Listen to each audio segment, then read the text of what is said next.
Di masa Nabi Musa alaihi salam, hiduplah seorang lelaki yang seluruh hidupnya diabdikan hanya untuk beribadah.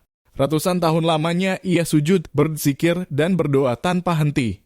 Namanya dikenal di seluruh negeri sebagai manusia yang tak pernah tidur tanpa ibadah dan tak pernah bangun tanpa doa.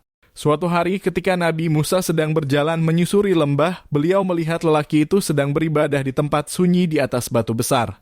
Tubuhnya renta, kulitnya keriput, tapi matanya memancarkan cahaya keimanan yang dalam. Ahli ibadah itu menatap Musa dengan penuh hormat dan berkata, "Wahai Nabi Allah, aku telah beribadah selama 350 tahun tanpa pernah melakukan dosa besar. Tolong tanyakan kepada Allah, di manakah tempatku di akhirat kelak? Apakah aku termasuk penghuni surganya?" Maka Nabi Musa pun berdoa dan memohon petunjuk. Tak lama kemudian datanglah wahyu dari Allah. "Wahai Musa, katakan kepadanya, tempatnya adalah di dasar nerakaku yang paling dalam."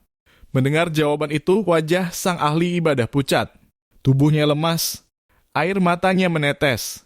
Ia pergi menjauh menunduk dalam kesedihan.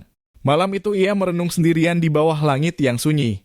"Jika aku yang beribadah selama ratusan tahun saja dimasukkan ke neraka," bisiknya, "lalu bagaimana dengan mereka yang hanya beribadah setahun atau yang penuh dosa? Siapa yang akan menolong mereka?"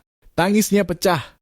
Namun tangis itu bukan lagi karena dirinya, melainkan karena cintanya kepada sesama hamba Allah. Keesokan harinya, ia datang lagi kepada Nabi Musa. Dengan wajah tenang dan suara bergetar, ia berkata, "Wahai Nabi Allah, aku telah ridha dengan keputusan Tuhanku.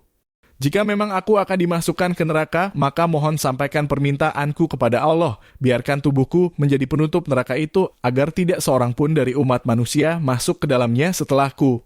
Mendengar itu, Nabi Musa terdiam. Air matanya menetes dan ia segera berdoa. Lalu datanglah wahyu dari Allah, "Wahai Musa, sampaikan kepadanya, karena keikhlasan dan kasih sayangnya kepada sesama, aku kini menempatkannya di surgaku yang paling tinggi."